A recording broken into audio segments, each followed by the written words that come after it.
दुनिया में पहला प्रयोग ऐसा हुआ है जब किसी देश के संविधान को लयबद्ध किया गया है, छंदबद्ध किया गया। आप देखेंगे कि छंदबद्ध तरीके से यानी गाने की शैली में भारतीय संविधान को बदला गया है। हमारे घरों में संविधान नहीं होता और जब हम जिस संविधान को कभी पढ़ते ही नहीं, देखते ही नहीं, हम उम्मीद करते हैं कि हमारा नागरिक उन कर्तव्यों का पालन करे। अनुच्छेद व्याख्यान सुनो अब शतक 76। परिषद सभा विधान सभापति ले प्रत्युत्तर। भारतीय संविधान को अब पढ़ा ही नहीं, गाया भी जा सकेगा। वो इसलिए चूंकि एक अनूठा प्रयोग हुआ है। वैसे भी भारतीय संविधान जो है वो दुनिया भर में अगर हम कहें तो सबसे विस्तृत संविधान है, लेकिन दुनिया में पहला प्रयोग ऐसा हुआ है जब किसी देश के संविधान को लयबद्ध किया गया है, छंदबद्ध किया गया। और इस वक्त मेरे हाथ में भारतीय संविधान की एक प्रति है और इसमें आप देखेंगे कि छंदबद्ध तरीके से यानी गाने की शैली में भारतीय संविधान को बदला गया है। और इस तरह से अब संविधान जो है वो घर घर तक भी पहुंच पाएगा। जो अब तक आप बड़े बड़े वकीलों के चैम्बर्स में संविधान की प्रतियां देखते थे, लेकिन अब भारतीय संविधान को दोहों में गाया जा सकेगा। और ये अभिनव प्रयोग किया है 142 साहित्यकारों, रचनाकारों की टीम ने, और इनमें से 7 रचनाकार जबलपुर के हैं। संजीव वर्मा सलिल जी इस वक्त आप देख रहे हैं जो कि इस टीम के सदस्य हैं, और साथ ही साथ यहाँ पर ये महिला रचनाकार भी हैं, साहित्यकार भी हैं।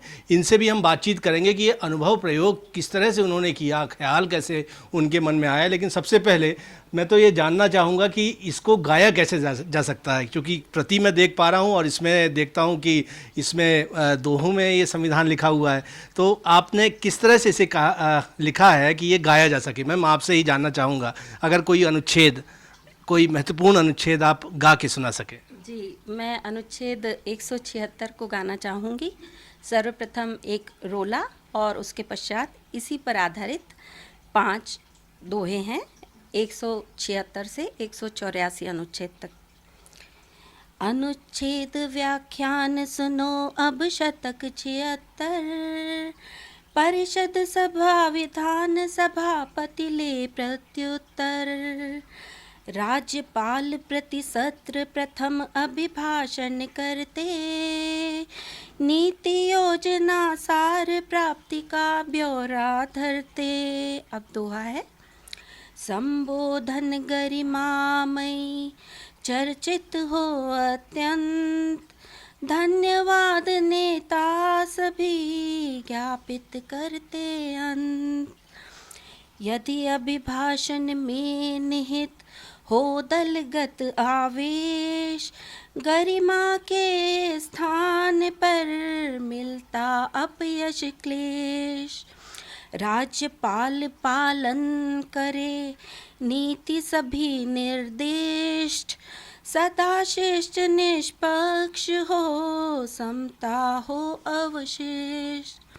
महाधिवक्ता राज्य के वंचित मत अधिकार। लेते सदन सदस्य सब काम काज साभार। बहुत खूब, बहुत खूब। और सुरमय तरीके से आपने संविधान के इस अनुच्छेद को पेश किया है और बहुत मुमकिन है कि इस तरह से घर घर पहुंचेगा। और सलिल जी, आपसे सर मैं जानना चाहूँगा, इतने वरिष्ठ आप साहित्यकार हैं, किस तरह से ये ख्याल आया आप लोगों के दिलो दिमाग में कि इसे आप लयबद्ध कर सकें, छंदबद्ध कर सकें भारतीय संविधान को? छंद पर हम लोग पिछले 5 दशक से लगातार काम कर रहे हैं। मेरे एक साथी हैं ओंकार साहू मृदुल, वे छत्तीसगढ़ में रहते हैं, और ये विचार उनके मन में आया कि संविधान को किस तरह हम सरलीकृत करें। और चूंकि पेशे से मैं इंजीनियर रहा हूँ, साथ में हाई कोर्ट एडवोकेट भी हूँ। एक सपना दत्ता जी हैं, वो दिल्ली में सुप्रीम कोर्ट एडवोकेट हैं। तो उन्होंने ये जो बात थी हम लोगों से शेयर की, और फिर हम लोगों ने ये तय किया कि किस तरह हम इसको छंद के रूप में रूपांतरित करें। कितने छंद और कितने दोहे इसमें समाहित हुए? इसमें एक रोला लिया गया और रोले के बाद 5 दोहे लिए गए। इस तरह इसको रामचरितमानस की थोड़ा सा रूपांतरित करके उसी तर्ज पर रखने की कोशिश की गई कि 2 छंदों का ऐसा तालमेल हो जो पढ़ने में आसान हो, क्योंकि छंद हिंदी में बहुत हैं। हमें वो छंद चुनना थे जिनमें हम संविधान की जो वैधानिक शब्दावली है और उसके जो लीगल प्रोविजंस हैं उनको जैसा कि तैसा रूपांतरित कर सकें, क्योंकि अगर हम इसको आल्हा में ले जाते या हाइको में ले जाते या माहिया में ले जाते या सोनेट में ले जाते तो वो बात कर पाना मुश्किल होता। इसलिए हमारे पास जो छंद का चयन हम लोगों ने किया वो दोहा, रोला और चौपाई। लेकिन चौपाई थोड़ा सा बड़ा छंद होता है 32 मात्रा का, इसलिए रोला और दोहा लिया गया। तो संविधान को सरलीकृत करना, घर घर पहुंचाना, मकसद क्या था सलील जी? मकसद ये था कि हमारे पूरे देश में हमारे घरों में गीता होती है, कुरान होती है, मानस होती है, लेकिन हमारे घरों में संविधान नहीं होता।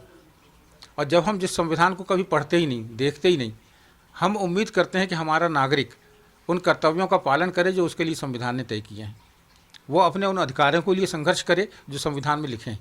तो जब तक उसके पास ये किताब नहीं होगी वो इसे पढ़ेगा नहीं। अगर हमारा शासन केवल इतना करे कि इस किताब में से छोटे छोटे अध्याय निकाल के बच्चों के पाठ्यक्रम में शामिल कर दे, तीसरी, चौथी, पाँचवीं से लेकर 10वीं 11वीं तक, तो बच्चे संविधान के बारे में जान पाएंगे। और जब वो संविधान को जान लेंगे, समझ लेंगे, तो उसके अनुसार आचरण करेंगे।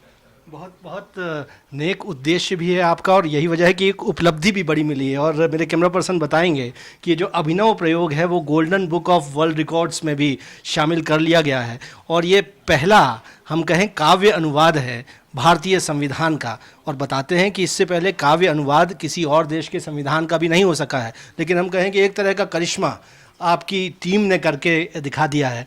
मैं भी अनुच्छेद 191 के 2 दोहे सुनाती हूँ।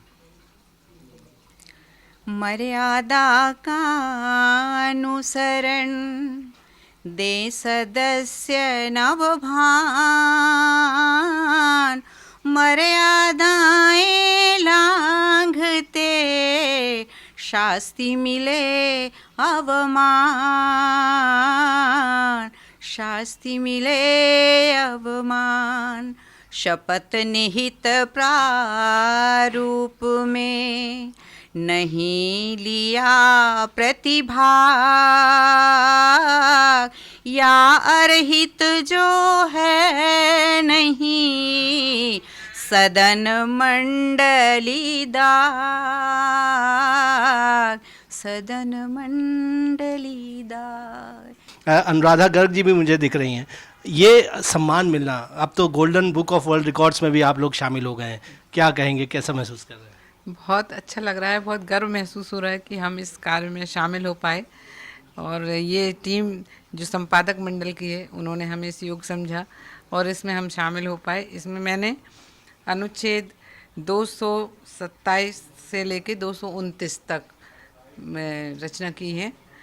एक कोई दोहा सुना सकें उसका? जी जी, इसका विषय ये है कि इसमें न्यायालयों के अधीक्षण में उच्च न्यायालय की क्या शक्ति है। तो 226 से ज़्यादा अधिकार 227 में है इसमें।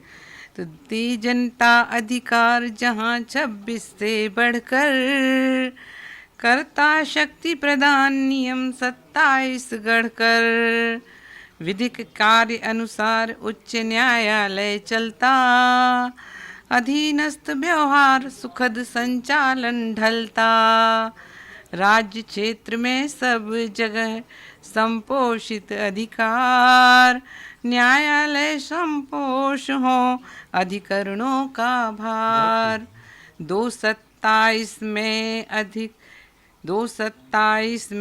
अधिक शक्ति अनुरक्ति, 226 भी न्याय प्रशासन शक्ति। बहुत खूब। तो अनुराधा जी, आपने भी गा के सुनाया, और दरअसल वो किस्सा याद आता है या वो बात याद आती है कि जिस तरह से भगवान राम को जन जन के राम बनाने में, मानस को घर घर पहुंचाने में गोस्वामी तुलसीदास जी का विशेष अभूतपूर्व योगदान रहा, जिन्होंने संस्कृत में लिखी हुई वाल्मीकि रामायण को अवधी भाषा में ट्रांसलेट किया था। और इसी तरह से भारतीय संविधान जो बड़े बड़े लॉ ऑफिसेज में, चैम्बर्स में आपको नज़र आता है, वो घर घर इस तरह से गेय पद्धति में, गीत की शैली में होगा, और लोग जान सकेंगे कि उनके अधिकार क्या हैं और संवैधानिक उनके कर्तव्य क्या हैं। कैमरामैन सतीश सराटे के साथ विजेंद्र पांडे, IBC 24, जबलपुर।